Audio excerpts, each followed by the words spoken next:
نحمده ونصلي على رسوله الكريم اما بعد فاعوذ بالله من الشيطان الرجيم بسم الله الرحمن الرحيم رب اشرح لي صدري ويسر لي امري واحلل عقدة من لساني يفقهوا قولي اللهم فقهنا في الدين ربي يسر ولا تعسر وتمم بالخير وبك نستعين يا فتاح اللهم حاسبنا حسابا يسيرا اللهم لا سهل الا ما جعلته سهلا وانت تجعل الحزن سهلا الا شئت۔ اس کی ذات اتنی ہی لطیف ہے، وہ اتنا ہی باخبر ہے۔ اے پیغمبر، ان لوگوں سے کہو تمہارے پاس تمہارے پروردگار کی طرف سے بصیرت کے سامان آ گئے ہیں۔ اب جو شخص آنکھیں کھول کر دیکھے گا وہ اپنا ہی بھلا کرے گا، اور جو شخص اندھا بن جائے گا وہ اپنا ہی نقصان کرے گا، اور مجھے تمہاری حفاظت کی ذمہ داری نہیں سونپی گئی۔ صرف نبی کی کیا ذمہ داری تھی؟ پہنچا دینا۔ اسی طرح ہم آیتیں الگ الگ طریقوں سے بار بار بیان کرتے ہیں تاکہ تم انہیں لوگوں تک پہنچا دو، اور بالآخر یہ لوگ یوں کہیں گے کہ تم نے کس سے سیکھا ہے؟ کیونکہ مشرکین مکہ حضور پاک صلی اللہ علیہ وسلم سے کہتے تھے، کیونکہ یہ قرآن جو تھا، یہ قرآن ایک اپنے آپ میں ایک معجزہ ہے، اور اس قرآن کو پڑھ کر ان کے دلوں پر، یا جب یہ سنتے تھے قرآن تو ان کے دلوں پر اثر ہوتا تھا۔ پھر وہ یہ کہتے تھے کہ یہ آپ صلی اللہ علیہ وسلم کے بس کی بات نہیں، کیونکہ آپ صلی اللہ علیہ وسلم تو امی ہیں، ان کو پڑھنا لکھنا آتا نہیں، یہ تو کسی اور سے سیکھ کر آتے ہیں۔ اور جو لوگ علم سے کام لیتے ہیں ان کے لیے ہم حق کو واضح کر دینے والے ہیں۔ اے پیغمبر، تم پر تمہارے پروردگار کی طرف سے جو وحی بھیجی گئی ہے تم اس وحی کی پیروی کرو، اور اس کے سوا کوئی معبود نہیں، اور جو لوگ اللہ کے ساتھ شریک ٹھہراتے ہیں ان سے بے پرواہ ہو جاؤ۔ اگر اللہ چاہتا تو یہ لوگ شرک نہ کرتے۔ ہم نے نہ تمہیں ان کی حفاظت پر مقرر کیا ہے، نہ تم ان کے کاموں کے ذمہ دار ہو۔ مسلمانوں، جن جھوٹے معبودوں کو یہ لوگ اللہ کی بجائے پکارتے ہیں تم ان کو برا نہ کہو، جس کے نتیجے میں یہ لوگ جہالت کے عالم میں حد سے آگے بڑھ کر اللہ کو برا کہنے لگیں۔ اس کو بھی انڈر لائن کریں حکام، یعنی ان کے معبودوں کو، مشرکین کے معبودوں کو برا بھلا نہیں کہنا، ان کو گالی نہیں دینی، یہ اللہ تعالیٰ کا حکم ہے۔ ایسا نہ ہو کہ تم ان کے معبودوں کو گالی دو اور وہ لا علمی کی وجہ سے اللہ تعالیٰ کو نعوذ باللہ گالی دیں۔ اس لیے ایسا کام ہی نہیں کرنا کہ پلٹ کر وہ آپ لوگوں کو برا بھلا کہیں یا اللہ اور اس کے رسول کو برا بھلا کہیں۔ اس دنیا میں تو ہم نے اسی طرح ہر گروہ کے عمل کو اس کی نظر میں خوشنما بنا رکھا ہے، یعنی ہر کوئی اپنے اپنے، چاہے وہ فرقے والے لوگ ہیں، فرقوں میں بٹے ہوئے ہیں، چاہے وہ غیر مسلم ہیں، ہر گروہ جو بھی ہیں وہ اپنے کیے پر خوش ہیں، اور وہ یہ سمجھتے ہیں کہ ہم جو کر رہے ہیں ہمارا عقیدہ درست ہے، صحیح ہے۔ پھر ان سب کو اپنے پروردگار ہی کی طرف لوٹنا ہے، اس وقت وہ انہیں بتائے گا کہ وہ کیا کیا کرتے تھے۔ اور ان لوگوں نے بڑی زوردار قسمیں کھائی ہیں کہ اگر ان کے پاس واقعی کوئی نشانی، یعنی اللہ سے، یعنی ان کا مانگا ہوا معجزہ اللہ تعالیٰ کی طرف سے آ گیا تو یہ یقیناً ضرور اس پر ایمان لے آئیں گے۔ ان سے کہو کہ ساری نشانیاں تو اللہ تعالیٰ کے قبضے میں ہیں، یعنی وہ یہ کہتے تھے کہ نشانیاں لے کر آؤ، ہمیں معجزے دکھاؤ، جو ہم معجزہ مانگ رہے ہیں وہ دکھاؤ۔ وہ یہ کہتے تھے، کبھی کہتے تھے کہ صفا اور مروہ پہاڑ کو سونے کا بنا دو، کبھی کہتے تھے اچھا ٹھیک ہے ہمارے لیے بہت باغ بنا دو کہ ان کے نہریں بھی بہتی ہوں، کھجور کے درخت ہوں، بہت مالدار ہو جائیں، یا فرشتے لے کر آؤ۔ اس طرح کی نشانیاں وہ مانگتے تھے۔ تو اللہ تعالیٰ کیا کہہ رہے ہیں؟ ان سے کہہ دو ساری نشانیاں کس کے قبضے میں ہیں؟ اللہ کے قبضے میں۔ اور مسلمانوں، تمہیں کیا پتا کہ اگر وہ معجزے آ بھی گئے تب بھی یہ ایمان نہیں لائیں گے۔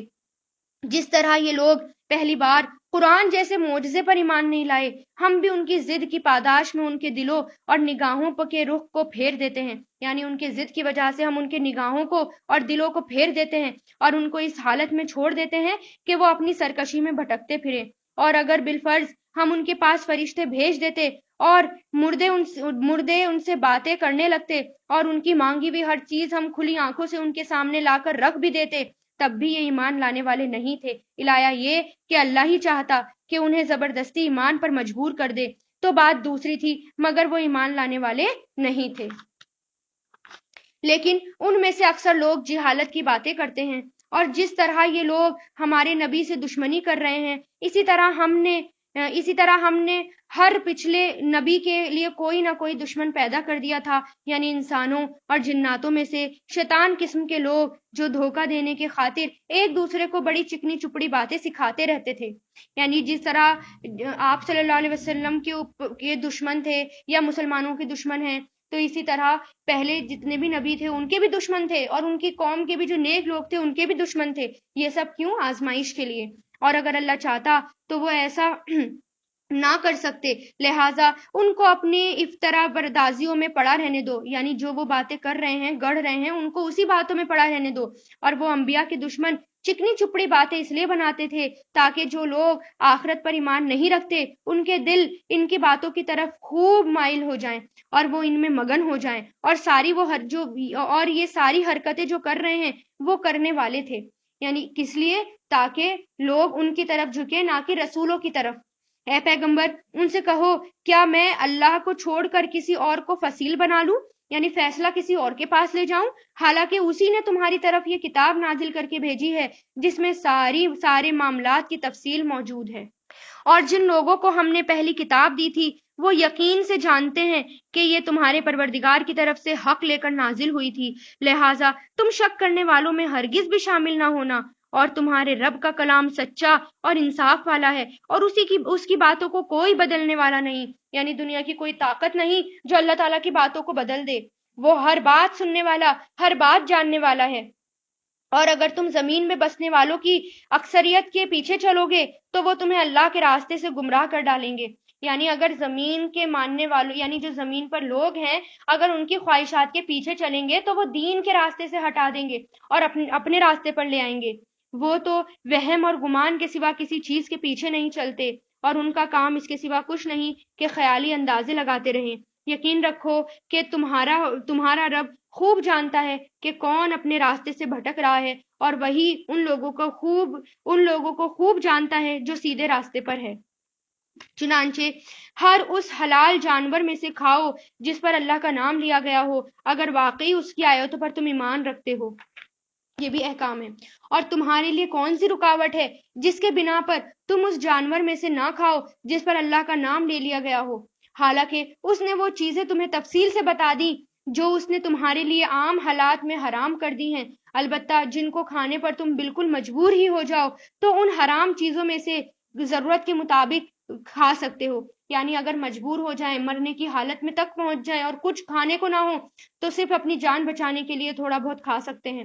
اور بہت سے لوگ کسی علم کی بنیاد پر نہیں بلکہ صرف اپنی خواہشات کی بنیاد پر دوسروں کو گمراہ کرتے ہیں، کیونکہ ان کا دل چاہتا ہے، ان کی خواہش ہوتی ہے، اس وجہ سے وہ دوسروں کو گمراہ کرتے ہیں.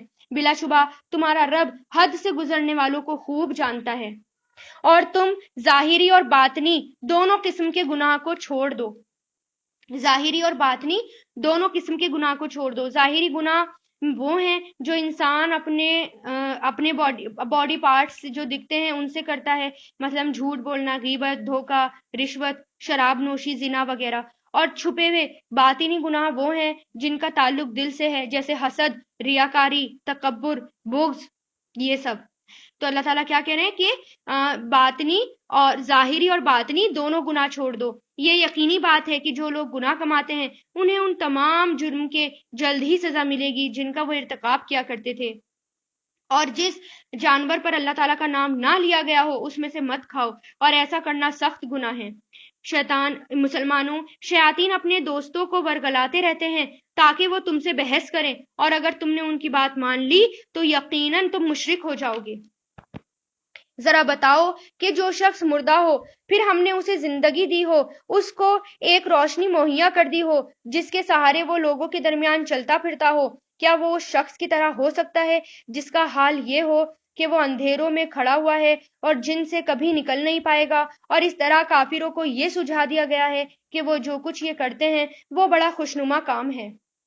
اور اسی طرح ہم نے ہر بستی میں وہاں کے مجرموں کے سرگنوں کو، یعنی جو سب سے زیادہ گمراہی میں آگے رہتے تھے، یہ موقع دیا ہے کہ وہ اس بستی میں مسلمانوں کے خلاف سازشیں کیا کریں.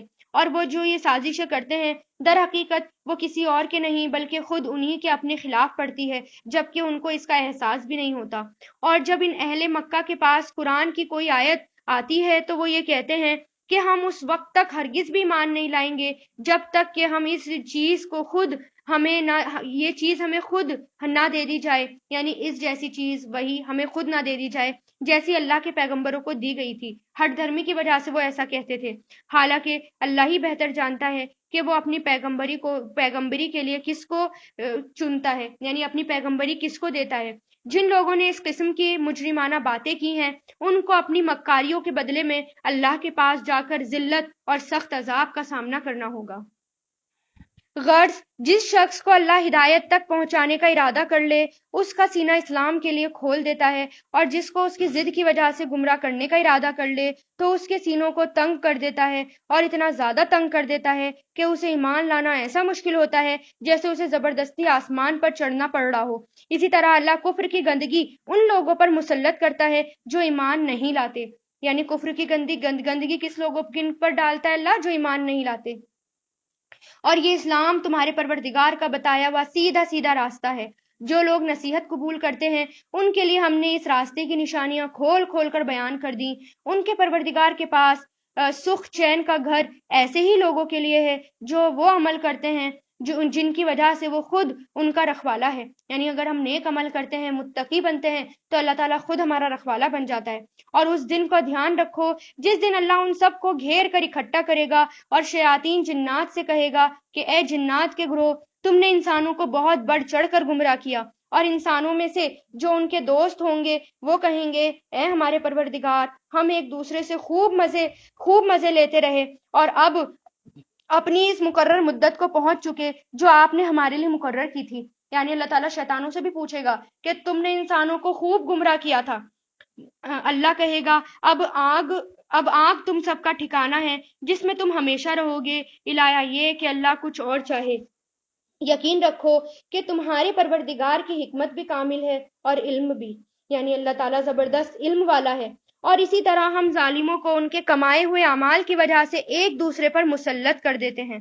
یہ بھی انڈر لائن کرو کہ ظالموں کو بھی اللہ تعالیٰ ان کے وجہ سے ایک دوسرے پر مسلط کر دیتا ہے۔ اے جنات اور انسانوں کے گروہ، کیا تمہارے پاس خود تم میں سے وہ پیغمبر نہیں آئے تھے جو تمہیں میری آیتیں پڑھ کر سناتے تھے؟ یعنی یہ سوال اللہ تعالیٰ ان سے اس وقت کریں گے جب وہ اللہ کے پاس جائیں گے۔ اور تم کو اس دن کا سامنا کرنے سے خبردار کرتے تھے جو آج تمہارے سامنے ہیں۔ وہ کہیں گے آج ہم نے خود اپنے خلاف گواہی دے دی ہے کہ واقعی ہمارے پاس پیغمبر آئے تھے اور ہم نے انہیں جھٹلایا تھا، اور در حقیقت ان کو دنیاوی زندگی نے دھوکے میں ڈال دیا تھا، اور اب انہوں نے خود اپنے خلاف گواہی دے دی کہ وہ کافر تھے۔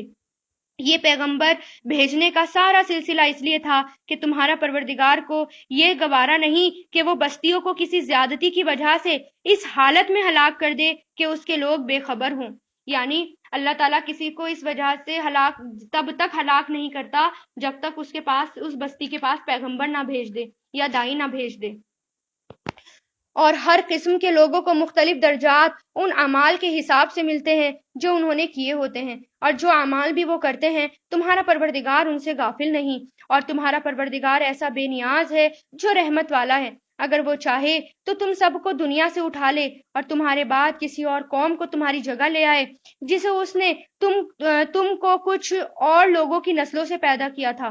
یقین رکھو جس چیز کا تم سے وعدہ کیا جا رہا ہے اس کو آنا ہی آنا ہے، یعنی قیامت، اور تم لوگ اللہ کو عاجز نہیں کر سکتے۔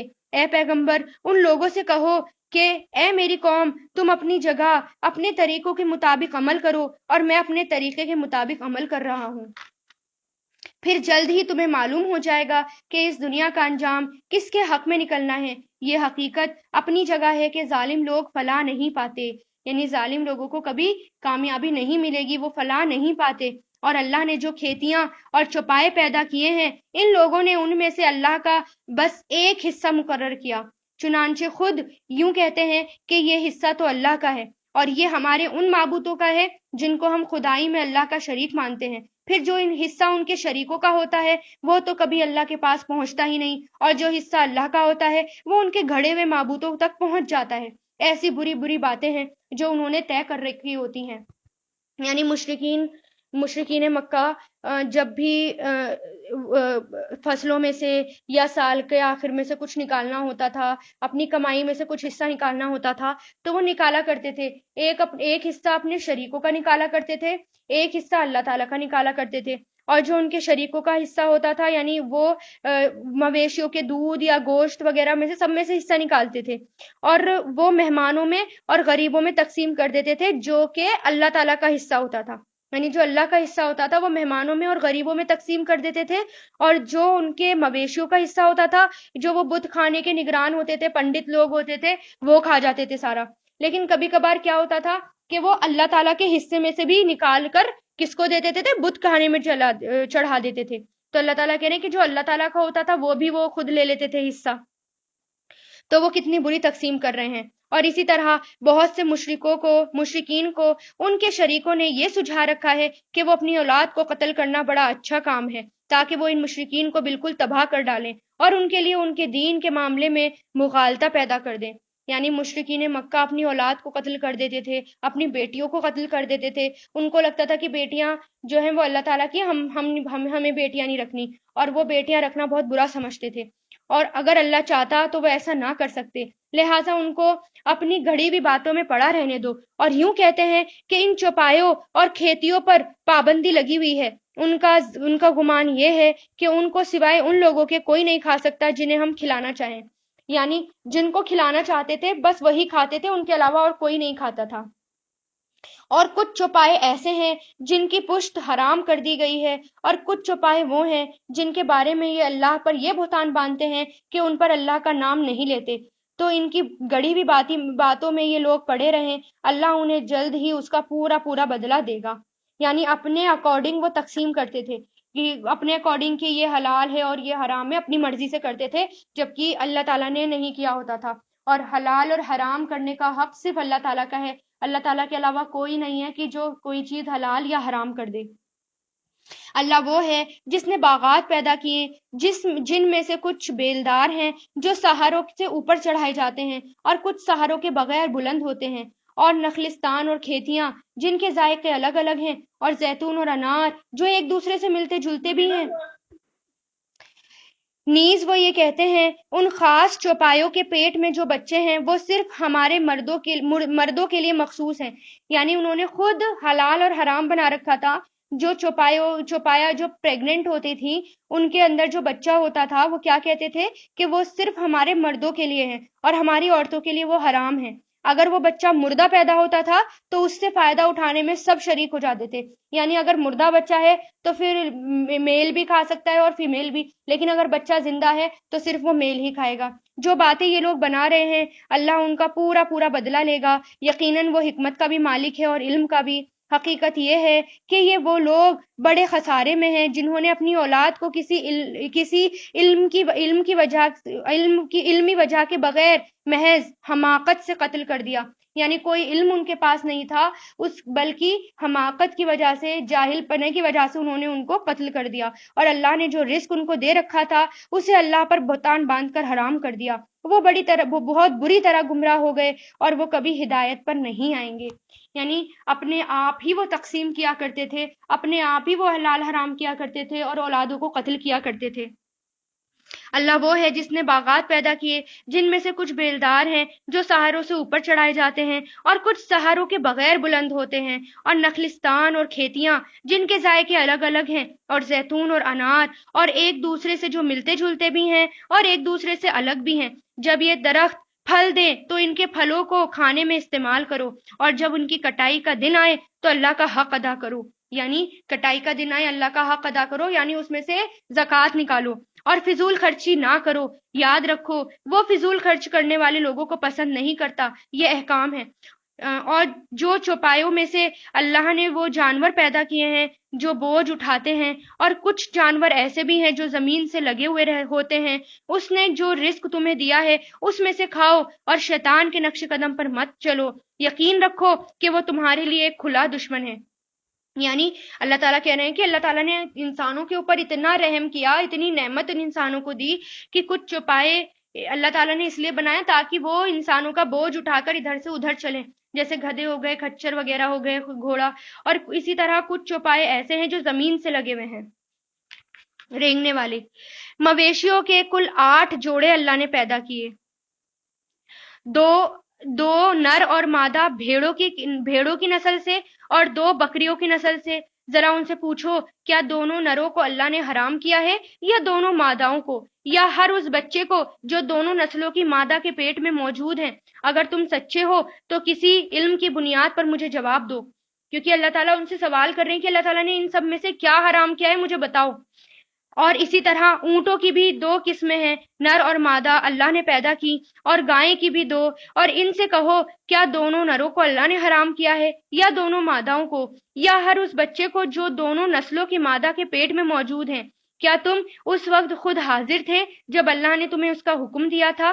اگر نہیں تو یقیناً نہیں، پھر اس شخص سے بڑھ کر ظالم کون ہوگا جو اللہ پر اس لیے جھوٹ باندھے تاکہ کسی علمی بنیاد کے بغیر لوگوں کو گمراہ کر سکے۔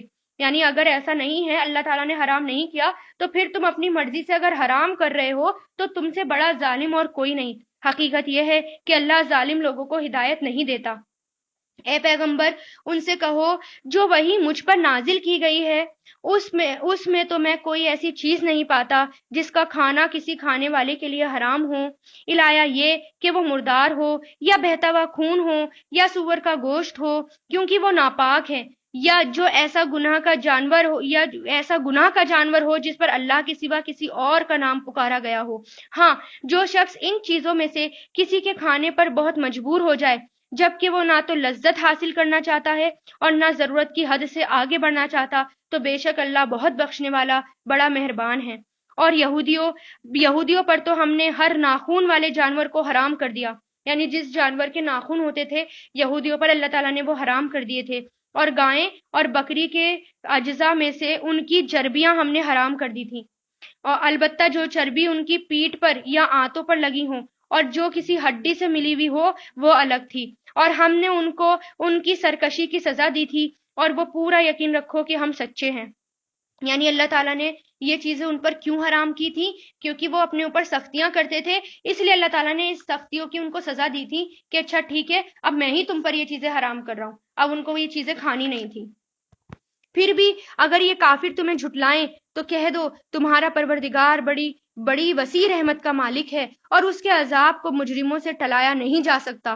اور جن لوگوں نے شرک اپنایا ہوا ہے، اللہ تعالیٰ کے ساتھ شریک ٹھہرائے ہوئے ہیں، وہ یہ کہیں گے کہ اگر اللہ چاہتا تو نہ ہم شرک کرتے، نہ ہمارے باپ دادا، نہ ہم کسی بھی چیز کو حرام قرار دیتے۔ یعنی یہ سارا الزام کس پر ڈال دیتے ہیں؟ اللہ تعالیٰ پر۔ اور کیا کہتے ہیں؟ اگر اللہ چاہتا تو ہم صرف اللہ کا ہی کہنا مانتے، اگر اللہ چاہتا تو ہم شرک نہ ٹھہراتے، اس لیے کیونکہ اللہ تعالیٰ چاہ رہے ہیں اس لیے ہم شرک کرتے ہیں۔ ان سے پہلے کے لوگوں نے بھی اسی طرح سے رسولوں کو جھٹلایا تھا، یہاں تک کہ انہوں نے ہمارے عذاب کا مزہ چکھا۔ تم ان سے کہو کہ کیا تمہارے پاس کوئی علم ہے جو ہمارے سامنے نکال کر پیش کر سکو؟ تم تو جس چیز کے پیچھے چل رہے ہو وہ گمان کے سوا کچھ نہیں، اور تمہارا کام اس کے سوا کچھ نہیں کہ صرف تم وہمی اندازے لگاتے رہو۔ اے پیغمبر ان سے کہو ایسی دلیل تو اللہ ہی کی ہے جو دلوں تک پہنچنے والی ہے، چنانچہ اگر وہ چاہتا تو تم سب کو زبردستی ہدایت پر لے آتا۔ یعنی اگر اللہ چاہتا تو زبردستی ہدایت پر لے آتا، لیکن اگر ایسا ہوتا تو پھر آزمائش کس بات کی ہوتی، پھر امتحان کس بات کا ہوتا؟ لیکن اللہ تعالیٰ نے زبردستی اس لیے نہیں لائے دین پر کیونکہ اللہ تعالیٰ کو ہر ایک کا ٹیسٹ لینا تھا کہ کون ہے جو میری کائنات کی نشانیوں کو دیکھ کر ہی مجھ پر ایمان لے آئے۔ ان سے کہو کہ اپنے وہ گواہ ذرا سامنے تو لاؤ جو گواہی دیں کہ اللہ نے ان چیزوں کو حرام کیا ہے، پھر اگر یہ خود گواہی دے بھی دیں تو تم ان کے ساتھ گواہی میں شریک نہ ہونا، اور ان لوگوں کی خواہشات کے پیچھے نہ چلنا جنہوں نے ہماری آیتوں کو جھٹلا دیا، جو آخرت پر ایمان نہیں رکھتے اور جو دوسروں کو خدائی میں اپنے پروردگار کے برابر مانتے ہیں۔ یعنی جو اللہ تعالیٰ کو نہیں مانتا ان کی خواہشات کے پیچھے مت چلو۔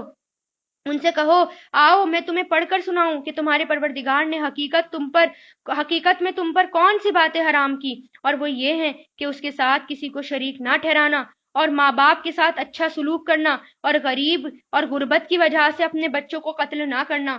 یعنی اپنا ابورشن بھی لوگ اس لیے کرواتے تھے غریبی کی وجہ سے بھی، تو اللہ تعالیٰ کیا کہہ رہے ہیں؟ غریبی کی وجہ سے بھی اپنے اولاد کو قتل نہ کرنا۔ ہم تمہیں بھی رزق دیں گے اور ان کو بھی رزق دیں گے، اور بے حیائی کے کاموں کے پاس بھی نہ پھٹکنا، چاہے وہ بے حیائی کھلی ہوئی ہو یا چھپی ہوئی ہو، اور جس جان کو اللہ تعالیٰ نے حرمت عطا کی ہے اسے کسی برحق وجہ کے بغیر قتل نہ کرنا۔ یعنی کسی انسان کا قتل حق کے علاوہ نہ کرنا، اور حق کیا ہے کہ اگر کسی نے کسی کا قتل کیا ہو تو قصاص کے لیے، یعنی قتل کا بدلہ قتل، تب حکومت اس کو سزا دے سکتی ہے، باقی اس کے علاوہ تمہیں قتل نہیں کرنا۔ لوگوں یہ ہیں وہ باتیں جن کی اللہ نے تاکید کی ہے تاکہ تمہیں کچھ سمجھ میں آ جائے۔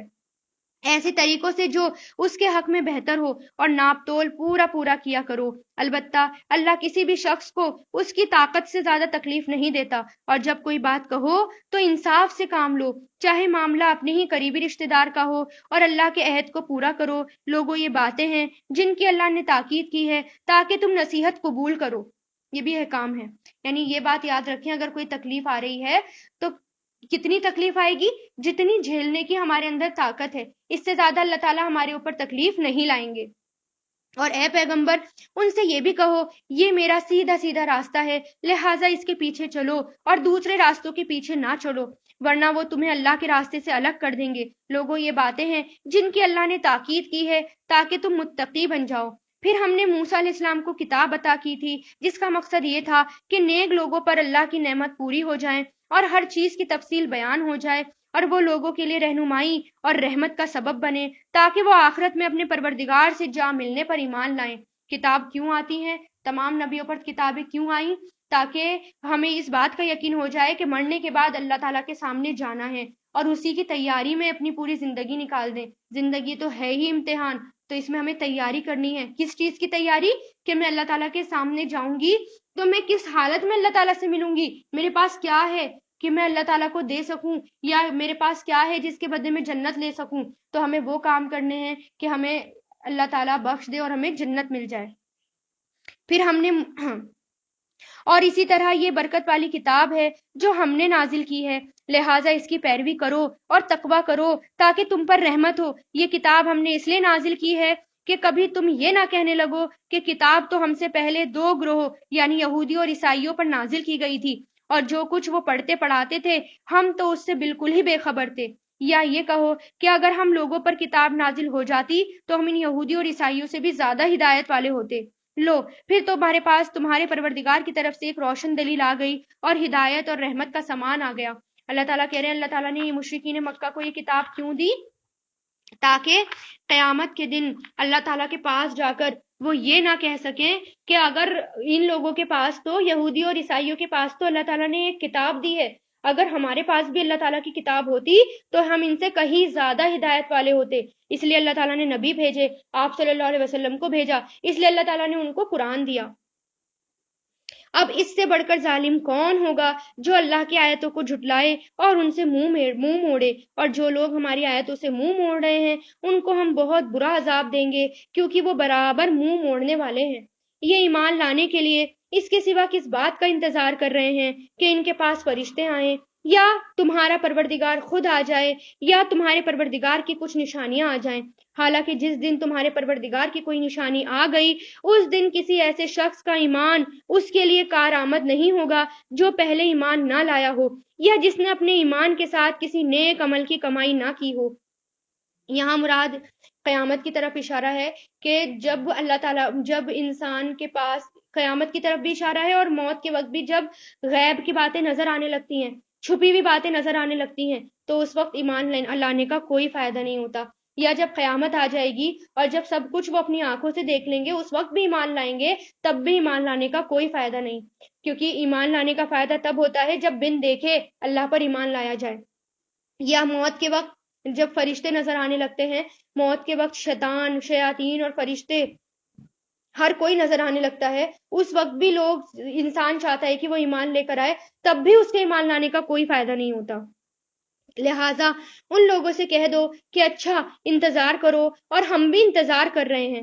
اے پیغمبر، یقین جانو جن لوگوں نے اپنے دین میں تفرقہ پیدا کیا، یعنی جو فرقوں میں بٹ گئے اور گروہوں میں بٹ گئے ہیں، ان سے تمہارا کوئی تعلق نہیں۔ استغفر اللہ۔ اس آیت کو انڈر لائن کر لیں، کتنی سخت آیت ہے یہ، کہ اللہ تعالیٰ کہہ رہے ہیں کہ جو آپ صلی اللہ علیہ وسلم سے کہہ رہے ہیں جو لوگ فرقوں میں بٹ گئے، الگ الگ گروہوں میں بٹ گئے، ان کا آپ سے کوئی تعلق نہیں، ان سے الگ ہو جاؤ۔ اس لیے آج سے اس بات کا عہد کر لیں کہ انشاءاللہ جو ہم قرآن میں پڑھ رہے ہیں، جو سن رہے ہیں، اس پر ضرور عمل کریں گے، اور کبھی اپنے آپ کو اپنے نام کے آگے مسلمان کے علاوہ کوئی اور نام نہیں لگائیں گے، چاہے وہ کچھ بھی ہو۔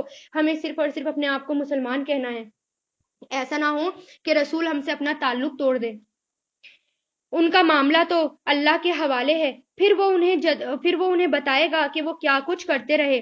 جو شخص کوئی نیکی لے کر آئے گا اس کے لیے اس جیسی 10 نیکیوں کا ثواب ہے۔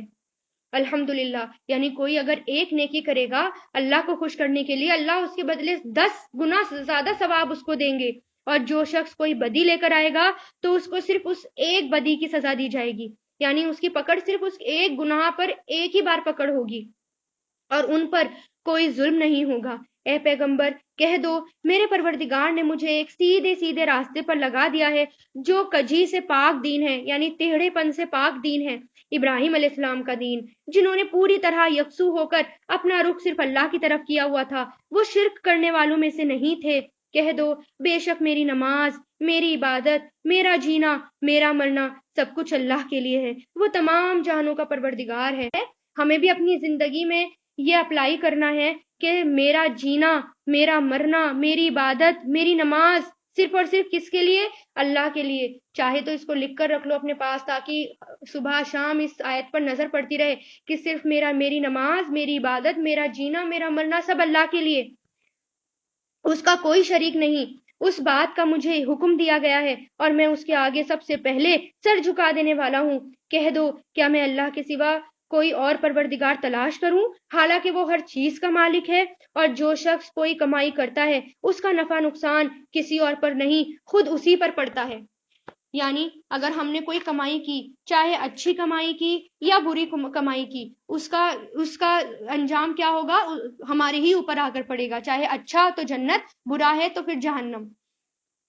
اور کوئی بوجھ اٹھانے والا کسی اور کا بوجھ نہیں اٹھائے گا۔ اگر کوئی شخص یہ کہہ رہا ہے کہ میرے کہنے پر تم گناہ کا کام کر لو، میرے کہنے پر تم اس اسلام کو چھوڑ دو یا نماز چھوڑ دو یا روزے چھوڑ دو، تو اس کا گناہ وہ بھی اٹھائے گا جس نے کہا ہے، اور وہ بھی اٹھائے گا جو نیک کام سے رک گیا۔